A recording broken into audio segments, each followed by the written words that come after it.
Hello दोस्तों, कैसे हैं आप। आज हम पढ़ेंगे basic rule of journal entries. हम जानते हैं जर्नल एंट्री किसी भी अकाउंट्स के लिए एक जड़ है, एक रूट है। यदि हम जर्नल एंट्री को नहीं सीख पा रहे हैं तो हम अकाउंट्स कभी भी नहीं सीख सकते। बच्चे बीकॉम तक कर लेते हैं, एमकॉम तक कर लेते हैं, लेकिन उनको कभी भी जर्नल एंट्री पास ही नहीं करनी आती या फिर प्रॉब्लम होती है। तो यहाँ पे हम बिल्कुल सिंपल तरीके से जर्नल एंट्रीज़ को सीखने की कोशिश करेंगे। सबसे पहले बात करते हैं हम जर्नल एंट्रीज़ किस तरीके से वर्क करती हैं। हम जानते हैं कि हमारे यहाँ डबल एंट्री सिस्टम को फॉलो किया जाता है।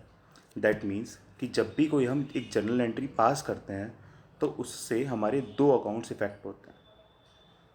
अब कौन से अकाउंट्स होते हैं, उनका नेचर क्या है, वो पढ़ते हैं। यहाँ पे मैंने 4 तरीके के अकाउंट्स के नेचर के बारे में लिखा हुआ है। नंबर 1 इनकम, एसेट्स, एक्सपेंस और लायबिलिटी। इनकम क्या होती है? इनकम वो चीज़ होती है जिससे हमें इंस्टेंटली पैसा कुछ आ रहा है, ठीक है। या फिर एक्सपेंस किसे कहते हैं? एक्सपेंस में क्या होता है? एक्सपेंस में पैसा हमें जा रहा है। नंबर 3 है एसेट्स। एसेट्स हिंदी में बोलते हैं संपत्ति। दैट मीन्स कि ऐसी कोई भी चीज़ जो हमें फ्यूचर में बेनिफिट प्रोवाइड करती है, ओके। और लायबिलिटी, लायबिलिटी होती है कोई ऐसी चीज़ जो हमें फ्यूचर में ऑब्लिगेशन देती है, मतलब हमें फ्यूचर में उसको पे करना पड़ेगा। इनकम दैट मीन्स पैसा आ रहा है, एक्सपेंस दैट मीन्स पैसा जा रहा है, एसेट्स फ्यूचर में हमें पैसा मिलेगा या पैसा इनकम जनरेट करके देगा, लायबिलिटी फ्यूचर में हमें पैसा देना पड़ेगा या फिर हमें फ्यूचर में कोई लॉस का रीज़न बनेगा। तो हमारे यहाँ कुछ एग्जाम्पल लिखे हैं। सेल्स दैट मीन्स सेल्स हम कोई चीज़ करते हैं तो दैट ऑब्वियस की बात है कि आपके पास पैसा आता है, तो उसका नेचर क्या हुआ? Income. Interest on fix deposit. Suppose मैं कोई बिजनेसमैन हूँ और मेरे फिक्स डिपॉजिट बैंक में जमा हुआ है, हमने कराया हुआ है, तो उस पर जो भी इंटरेस्ट होता है वो हमारी इनकम होती है। परचेजेस, कोई भी मैंने परचेस की बिजनेस के लिए, वो ऑब्वियसली एक एक्सपेंस होता है, उसमें पैसा हमारा जाता है। इलेक्ट्रिसिटी बिल एक एक्सपेंस है। रेंट, यदि हमारी कोई ऑफिस का हम रेंट पे कर रहे हैं तो वो एक्सपेंस होगा। डेटर, डेटर दैट मीन्स कि हमने किसी को माल उधार बेचा, उससे हमें फ्यूचर में पैसा मिलेगा, हमारा इसका नेचर क्या होगा? एसेट। बिल्डिंग, आज मैंने सपोज़ 1 लाख रुपए की या 10 लाख रुपए की हमने बिल्डिंग एक खरीदी, तो हमें इसमें फ्यूचर में बेनिफिट मिलेगा ना, फ्यूचर में पैसा मिलेगा, तो दैट मीन्स ये कहलाएगी एसेट। मशीनरी, मशीनरी में हम आज पैसा लगा रहे हैं परंतु हमें फ्यूचर में बेनिफिट देगी, हमें स्टॉक बना के देगी, हमारा माल बना के देगी।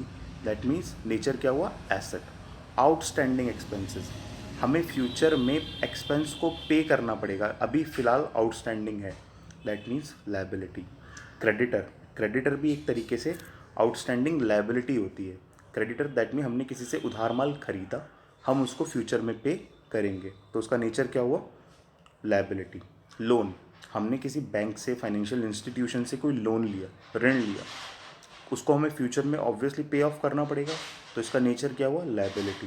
कैश, हमारे पास इन हैंड कैश है या फिर बैंक में कैश पड़ा हुआ है, तो हम उसको फ्यूचर में यूज़ कर सकते हैं, तो इसका मतलब क्या हुआ? ये एसेट हुए। कैश और बैंक दोनों एसेट होते हैं। अब पढ़ते हैं rules of journal entries. Journal entry पास करने के क्या रूल हैं? अभी तक हमने क्या पढ़ा था? Nature of account. हमने 4 तरीके के नेचर पढ़े थे, income, expense, asset and liability. तो मैंने एक बेसिक रूल लिख रखे हैं यहाँ पर कि जब भी इनकम इंक्रीज़ होगी, बढ़ेगी, होगी, ठीक है, तो उसको करते हैं क्रेडिट। एक्सपेंस इंक्रीज़ होंगे तो उसको करते हैं डेबिट।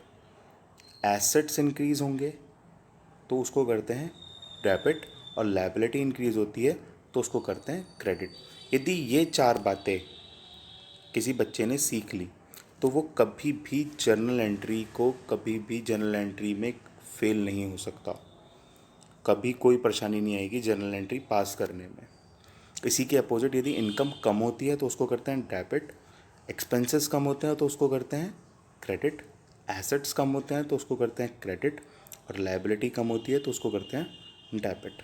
ओके। इनकम और एक्सपेंस पे एक चीज़ और अप्लाई होती है, वो होती है transfer entry, transfer to profit and loss account. कभी भी इनकम और एक्सपेंस से रिलेटेड हम कभी भी कोई एंट्री करेंगे तो उसको एक ट्रांसफ़र एंट्री डालनी पड़ती है हमें, जो ट्रांसफ़र एंट्री जाती है हमारी प्रॉफिट एंड लॉस अकाउंट के अंदर। ठीक है, तो हम कुछ एग्जाम्पल से इसको समझने की कोशिश करते हैं कि किस तरीके से जर्नल एंट्री पास होती हैं। सबसे पहला एग्जाम्पल है sales made to mister Ram 10,000 rupees. Okay, हमने किसी बंदे को सेल करी तो इसमें दो चीज़ें आई, दो इन्वॉल्वमेंट है। एक तो हमारा राम जो हमारा डेटर बनेगा, हम यहाँ पे एज्यूम कर रहे हैं कि हमने इसको जो सेल करी है वो उधार माल बेचा है। ठीक है, तो उधार माल बेचा मतलब राम से हमें इन फ्यूचर में पैसे मिलेंगे, राम हमारा डेटर बनेगा। ठीक है, और दूसरा है सेल्स अकाउंट। दो अकाउंट इफेक्ट हुए। मैंने सबसे शुरू में बताया था कि जर्नल एंट्रीज़ में दो अकाउंट इफेक्ट होते हैं क्योंकि डबल एंट्री सिस्टम फॉलो करते हैं हम। तो नंबर एक अकाउंट हमारा जो डेटर राम का अकाउंट, नंबर दूसरा अकाउंट सेल्स। ठीक है, सेल्स क्या थी? इनकम। डेटर क्या थी? डेटर क्या थे हमारे? एसेट्स। ओके, अब दोनों ही चीज़ें बढ़ रही हैं, सेल्स भी बढ़ रही है और डेटर भी बढ़ रहे हैं। तो डेटर बढ़ने के केस में एसेट्स बढ़ने के लिए हमने क्या करा था? डेबिट। तो यहाँ पे हमने क्या किया है? राम डेटर, ब्रैकेट में जो मैंने इसका नेचर लिखा हुआ है, Ram debit 10,000 rupees to sales. Sales मतलब इनकम, इनकम भी बढ़ी और एसेट्स भी बढ़े।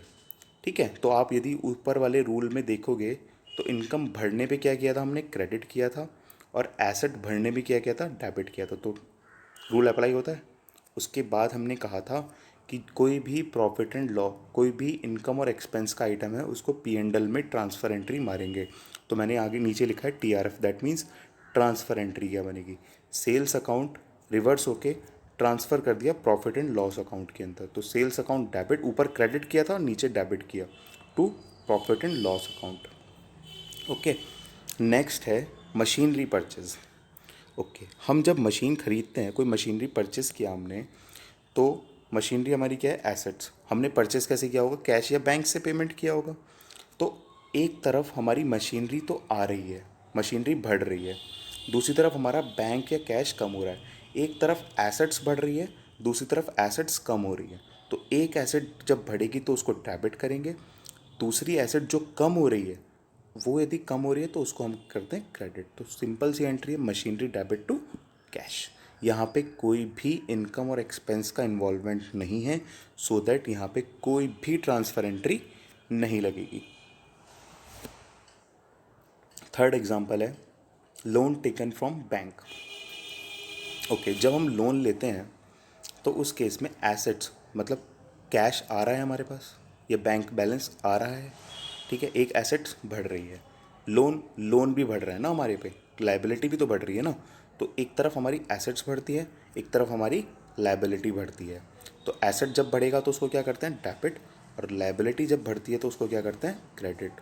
तो एंट्री बनेगी cash at bank debit to loan account 50,000 rupees. Fourth entry आती है electricity bill paid 5,000 rupees. Electricity bill क्या है? एक्सपेंस है हमारा, और हमने पे किया तो हमारा क्या कम हुआ? एसेट, दैट मीन्स कैश कम हुआ। कैश क्या होती है हमारी? एसेट कम हुई। एक्सपेंस बढ़े, एसेट कम हुई। एक्सपेंस बढ़ने पे एक्सपेंस को करते हैं डेबिट, और कैश दैट मीन एसेट कम होने पे उसको करते हैं क्रेडिट। तो एंट्री क्या बनी? Electricity expense account debit to cash account 5,000 rupees. चूँकि इसके अंदर एक्सपेंस इन्वॉल्व है तो उसकी एक ट्रांसफ़र एंट्री क्या बनेगी? ट्रांसफ़र एंट्री बनेगी सबसे नीचे जो लिखी हुई है, profit and loss account debit 5,000 to electricity expense. Okay, fifth entry है हमारी rent of 6,000 rupees not yet paid. मतलब हमारे पे एक एक्सपेंस था जो हमने अभी तक नहीं पे किया है। ठीक है, तो एक्सपेंस तो बना ही बना, उसके साथ साथ एक लायबिलिटी और क्रिएट हो गई क्योंकि हमें एक इन फ्यूचर हमें एक्सपेंस वो देना पड़ेगा। तो हमारा खर्चा बढ़ा और एक लायबिलिटी बढ़ी। खर्चा बढ़ने पे डेबिट, एक्सपेंस बढ़ने पे डेबिट, और लायबिलिटी बढ़ने पे क्रेडिट। तो एंट्री क्या बनेगी?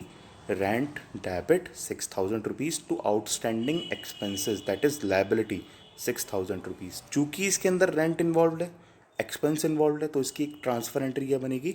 रेंट को अपोजिट करके, दैट मीन्स रेंट को क्रेडिट करके प्रॉफिट एंड लॉस को डेबिट करेंगे।